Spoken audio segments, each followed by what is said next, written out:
수많은 사람들이 저를 비난하는 게 눈에 보이는 것 같아 마음이 무겁습니다. 하지만 이렇게 있다가는 정말로 미칠 것 같아서 용기 내어 글을 씁니다. 우선 결론부터 말씀드리면 저는 현재 이혼한 아내의 여동생, 즉 처제와 같이 살아가고 있고 최근에는 둘 사이에 아이도 생겼습니다. 설거지할 때, 운전할 때 듣는 고품격 토크쇼 서른톡TV에 오신 걸 환영합니다. 오늘 사연은 외도 상담 사이트에 올라온 글로 당사자분께서 삭제를 하셨는지 아니면 제가 아이디를 잘못 저장한 건지는 모르겠지만 지금은 찾지 못하는 사연으로 너무나 충격적인 내용이라 한동안 사이트 회원들을 떠들썩하게 만들었던 사연입니다. 사연자의 신원 보호를 위해 내용을 각색하고 수정했음을 미리 양해 부탁드립니다. 본격적인 영상 시작 전 구독과 좋아요 부탁드리고 바로 사연 시작하겠습니다.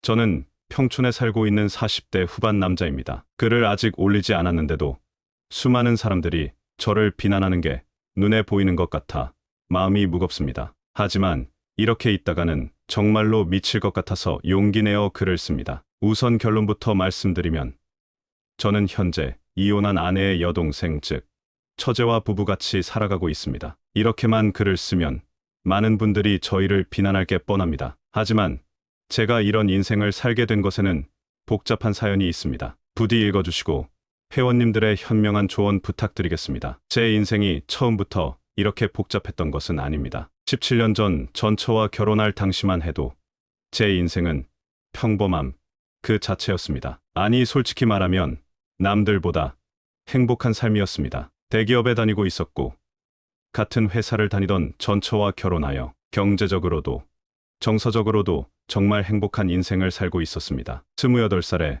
부모님을 교통사고로 잃고 혼자 인생을 살아오던 저에게 결혼은 새로운 가족을 만드는 소중한 기회였습니다. 결혼 초기 5년 동안 전처는 회사를 퇴사하고 전업주부로 생활했으며 우리는 평범하지만 행복한 가정을 꾸려나갔습니다. 아들 상현이가 태어나고 우리 가정은 더욱 단단해진 듯했습니다. 전처는 아들의 교육에 관심이 많았고 특히 영어 교육에 열정적이었습니다. 비싼 영어 유치원을 보내자고 했을 때 경제적 부담이 컸지만 아내의 열정에 끌려 결국 동의했습니다. 문제가 시작된 것은 약 10년 전 전처의 불륜이 발각되면서부터입니다. 당시 전처는 결혼 후 회사를 퇴사하여 전업주부가 된 지 5년 정도 된 상태였는데 어느 날부터 이상한 점이 보이기 시작했습니다. 갑자기 핸드폰에 비밀번호가 생기고 저에게 말도 없이 새 옷을 샀거나 머리 스타일을 바꾸는 등 전에는 하지 않던 행동들을 하기 시작했습니다. 조금 이상하다고 생각은 들었지만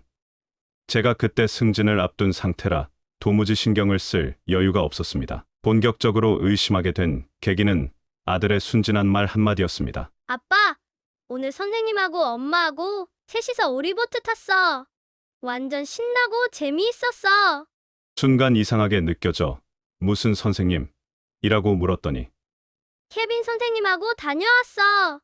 라고 대답했습니다. 처음에는 유치원에서 단체로 간 것인가 생각했지만 아들은 분명히 셋이서 갔다 왔다고 이야기했습니다. 의아한 마음에 아내에게 물어보니 무슨 소리야?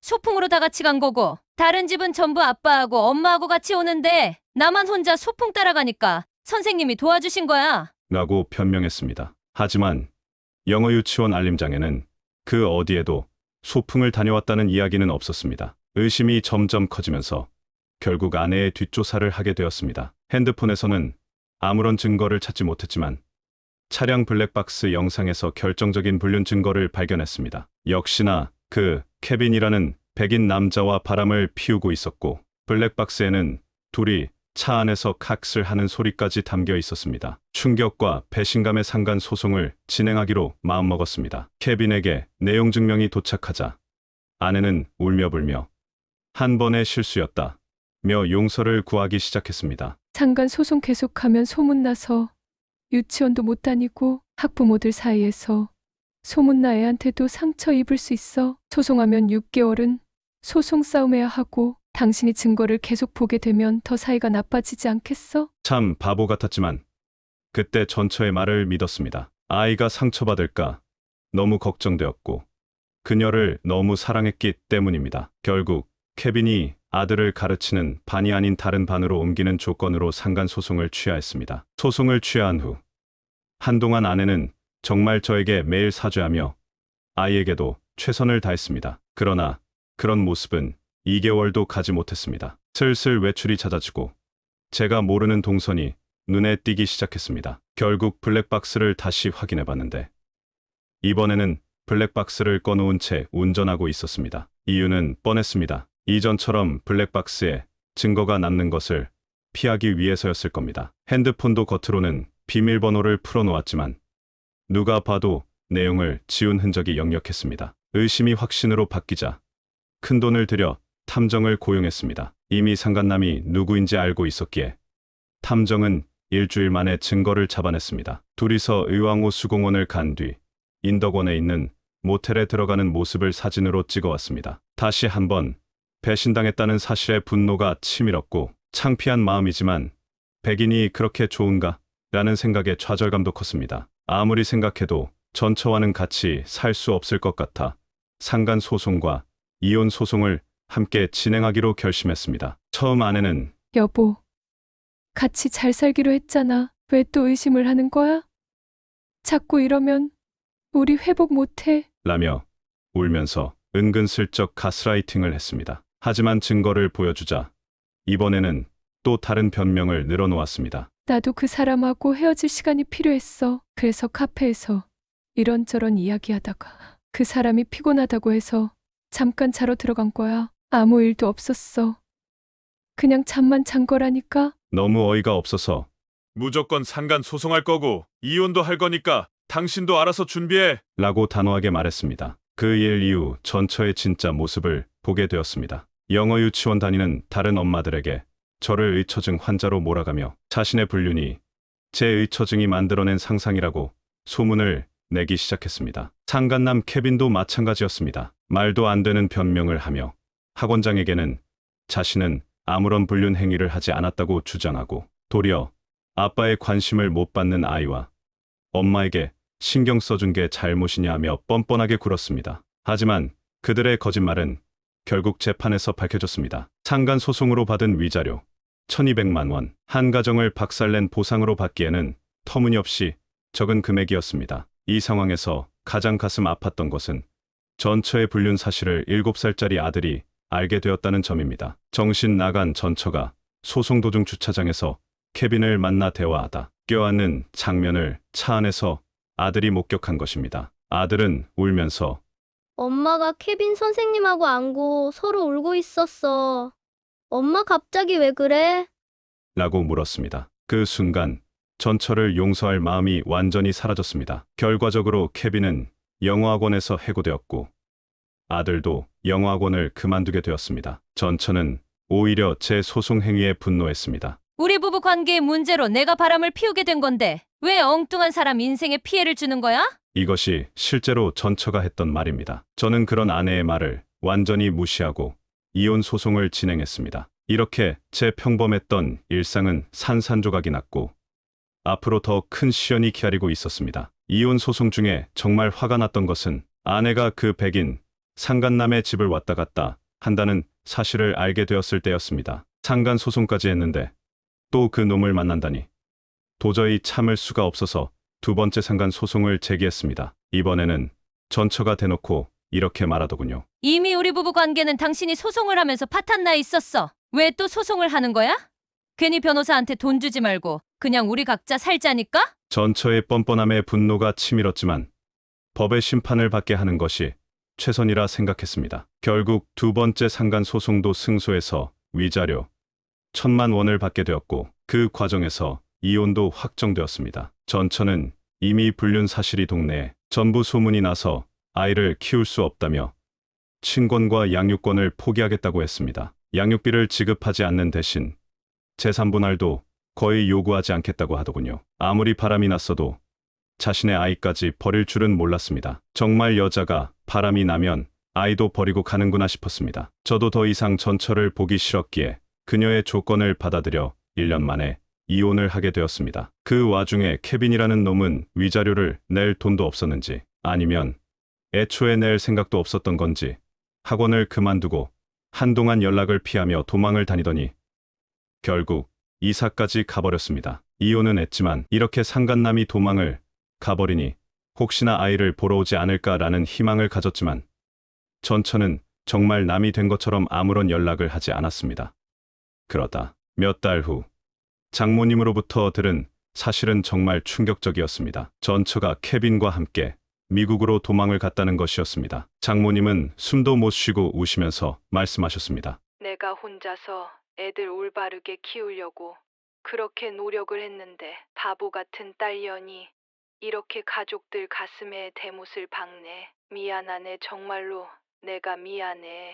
눈물로 사죄하는 장모님을 보며 저도 눈물이 많이 났고 그런 선택을 한 전처가 정말 증오스러웠습니다. 그렇게 이혼을 하고 지옥 같은 인생이 시작되었습니다. 제가 28살에 부모님이 교통사고로 돌아가시고 혼자 인생을 살아왔기에 도움을 청할 곳도 없었고 정신과 약을 먹지 않으면 살 수 없을 정도로 심각한 우울증에 빠졌습니다. 결국 다니던 회사도 퇴사하게 되었습니다. 남자 혼자서 아이를 키우는 것은 정말 너무나 어려운 일이었습니다. 그때 처제가 저희를 찾아왔습니다. 형부, 아무리 힘들어도 상연이 생각해서라도 힘을 내셔야죠. 처제는 그때 당시 대학원을 졸업하고 교직원으로 일하기 시작한 지 얼마 안 되어 정신이 없었을 텐데도 불구하고 일주일에도 몇 번씩 집을 찾아와 청소를 해주고 아들과도 놀아주다 갔습니다. 이혼한 마당에 이렇게 찾아오는 게 불편해서 그만 오라고 수십 번 말을 했었지만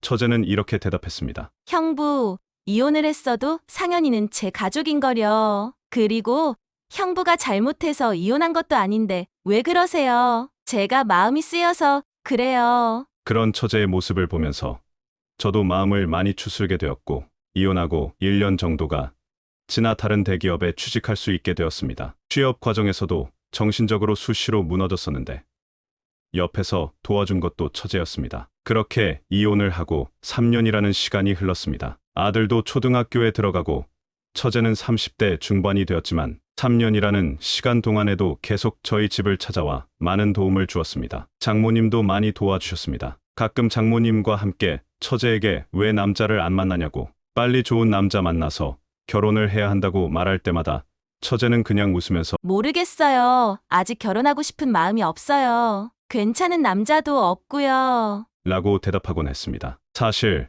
저도 아들을 봐주는 처제가 있어서 너무 마음이 편했기에 더 말은 하지 않고 그냥 그러려니 했습니다. 그런데 불행은 끝이 없더군요. 이혼하고 4년 차쯤에 장모님마저 교통사고로 돌아가시게 되었습니다. 일찍 장인어른과 사별을 하셨어도 끝까지 자기 딸들을 책임지려 하던 장모님을 보내드리며 정말 눈물이 멈추지 않았습니다. 당시 코로나 초창기라 사람들을 부르기도 어려운 상황이었습니다. 거의 텅 빈 장례식장에서 홀로 서럽게 우는 처제를 보는데 저도 눈물이 많이 났습니다. 전처는 비행기 티켓을 못 구했다며 얼굴도 보지 못했습니다. 그렇게 허망하게 장모님을 보내드리고 처제는 심한 우울증을 겪게 되었습니다. 병가를 내고 직장도 쉬게 되었고 저희 집도 거의 찾아오지 않게 되었습니다. 제가 힘들었을 때 힘을 주었던 처제였기에 은혜를 갚아야 한다는 마음으로 처제를 찾아갔습니다. 처제는 불도 다 끄고 홀로 누워 있었습니다. 마음이 너무 아파 음식을 해주며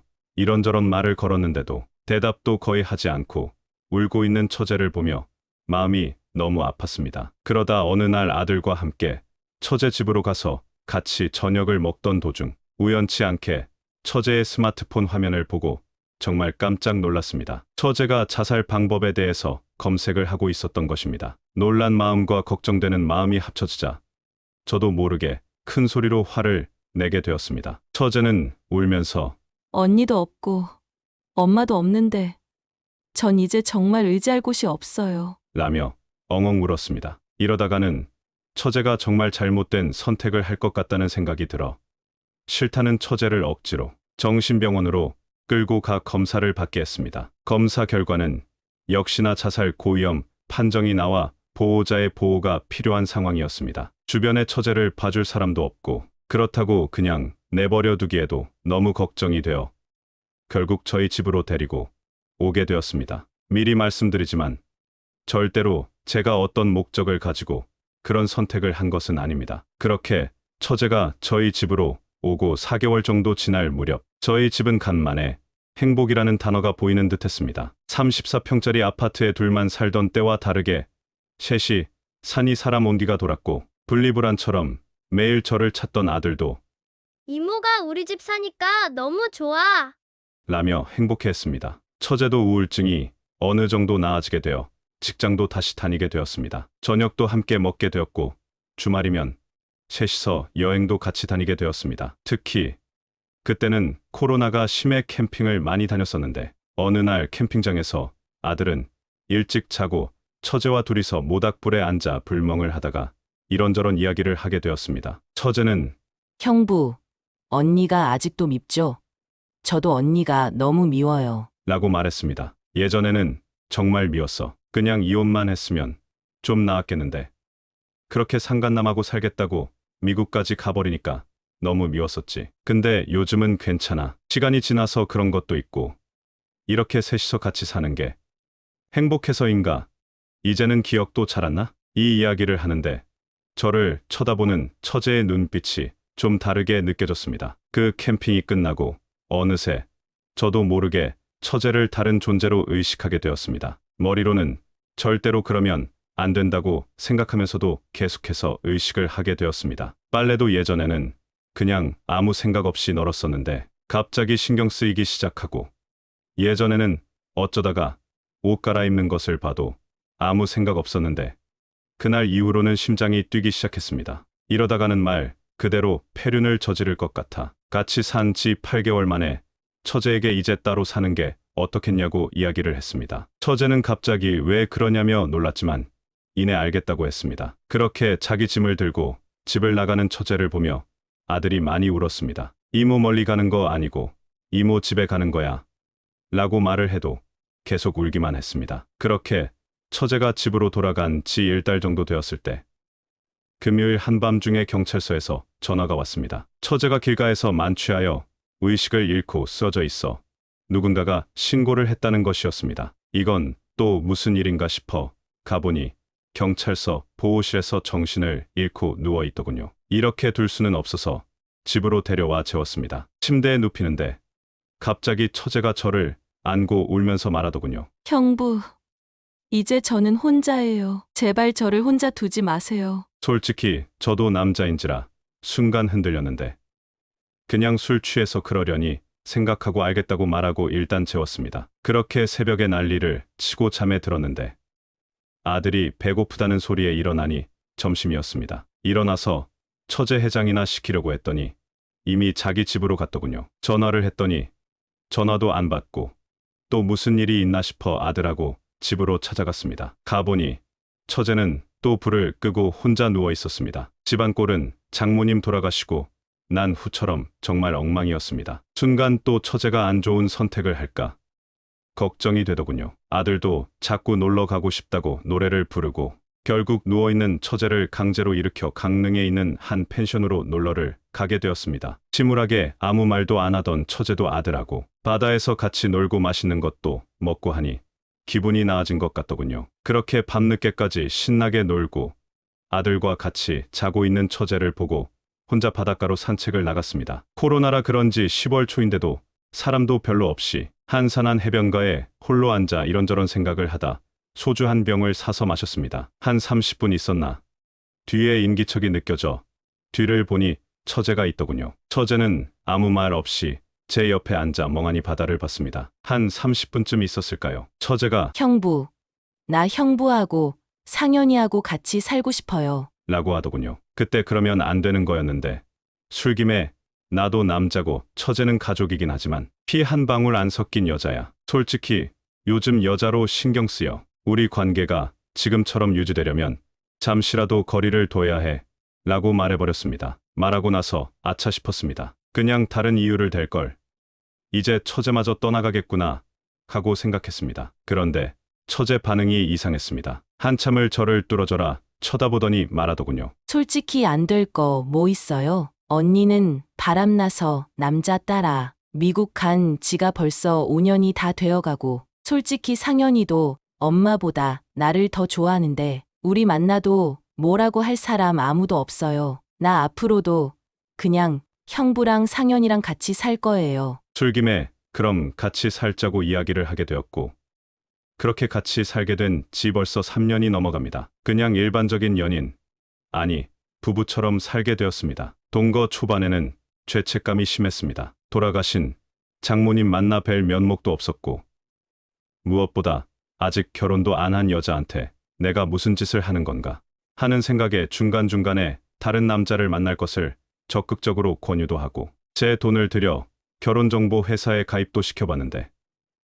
모두 싫다고 그냥 셋이서 사는 게 행복하다고 도리어 화를 내더군요. 이러한 처제의 태도와 함께 솔직히 저도 너무 행복했습니다. 퇴근하고 셋이 모여 함께 먹는 저녁은 지금도 행복 그 자체였고, 주말마다 셋이서 캠핑을 다니는 것도 제 인생에서 손꼽히는 행복이었죠. 어느새 형부가 아닌 오빠로 저를 불러주고, 저도 더 이상 처제라는 말을 쓰지 않았습니다. 불안하지만 이 행복이 영원하기를 바랐습니다. 그런데 지난달 그 행복이 깨지게 되었습니다. 이혼한 지 거의 10년 만에 전처가 아들에게 연락을 한 것이었죠. 고등학생이 된 아들이 학원이 끝나 집으로 데려오는 도중 그러더군요. 아빠, 사실 엄마한테 연락이 왔어요. 만나자길래 싫다고 했는데 벌써 한 달 넘게 계속 연락이 와요. 아빠하고 이모 신경 쓸까 봐 말을 안 했는데 지난주에 엄마가 무슨 이야기를 들었는지 자꾸 이모하고 우리가 같이 사는 거냐고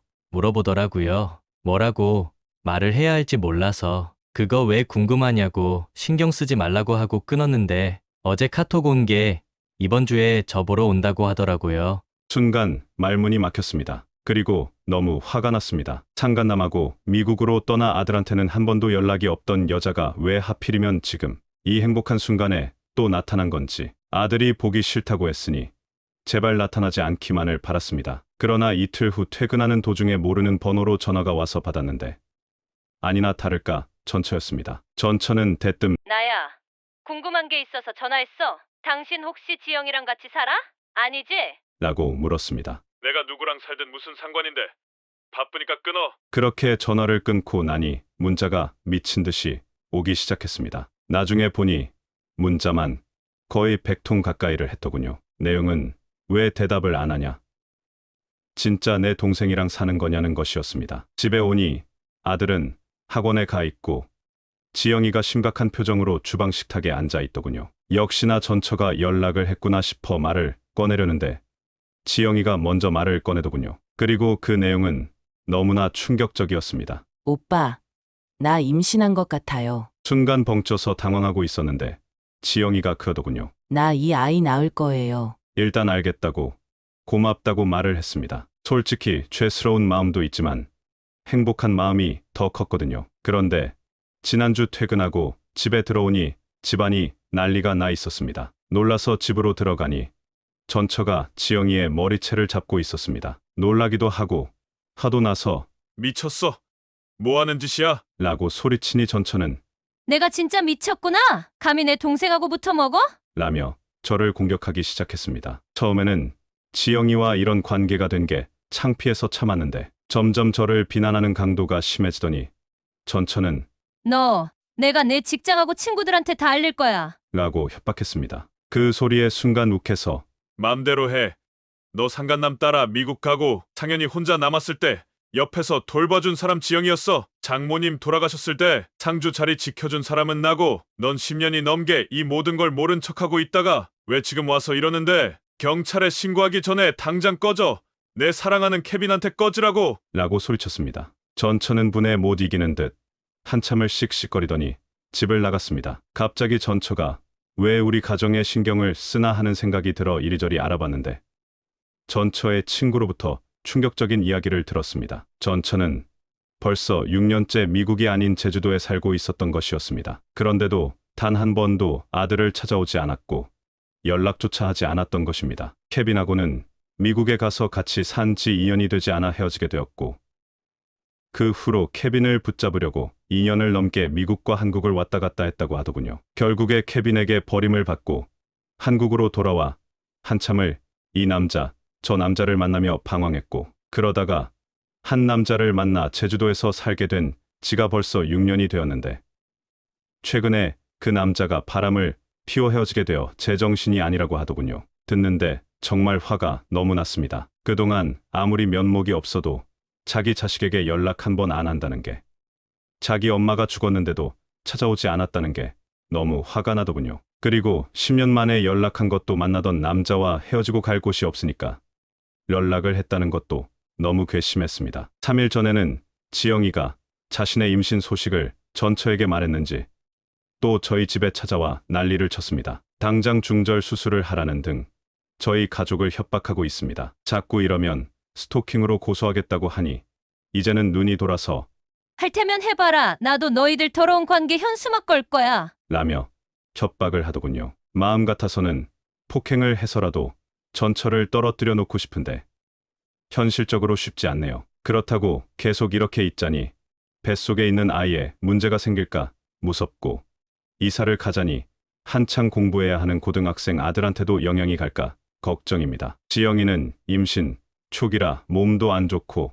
무엇보다 정신적 스트레스가 너무 심합니다. 자꾸 눈물을 흘리고 밤에 잘 때도 악몽을 꾸며 깨기도 합니다. 아들도 엄마가 갑자기 나타나 이런 소동을 벌이는 것에 너무 혼란스러워합니다. 한편으로는 이런 상황이 나의 업보인가 하는 생각도 듭니다. 전처가 저를 배신했다고 해도 제가 처제와 관계를 맺는 것은 분명 도덕적으로나 윤리적으로 문제가 있는 일이니까요. 하지만 지영이를 정말 사랑하고 아이도 소중하게 생각합니다. 지금의 행복을 지키고 싶습니다. 마음 같아서는 혼인신고도 하고 싶어 어제는 변호사를 만나봤습니다. 변호사는 법적으로 제가 전처와 이혼했고 지영이와 혈연 관계가 아니기 때문에 결혼이 가능하다고 했습니다. 다만 처제와의 재혼은 혼인 취소 사유라 누군가가 혼인을 취소하려고 하면 막기가 어렵다고 하더군요. 그리고 사회적인 시선은 다를 수 있다고 조언했습니다. 그래서 일단은 접근금지 가처분 신청을 해서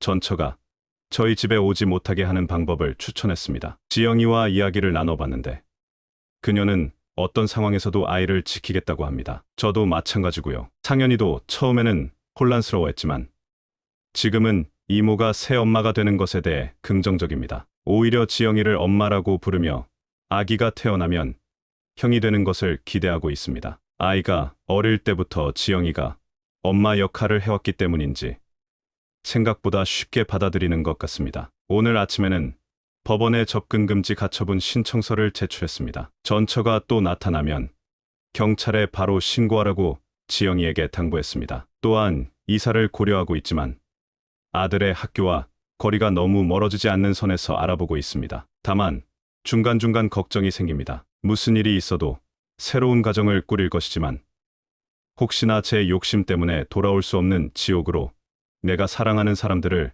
끌고 가는 것인지, 전처가 또 무슨 짓을 벌일지, 제가 하는 행동들이 사회적으로 떳떳한 것은 아니기에 수시로 이런 걱정이 생깁니다. 회원님들, 제가 잘못하고 있는 걸까요? 부디 솔직하게 이야기해 주시면 감사하겠습니다.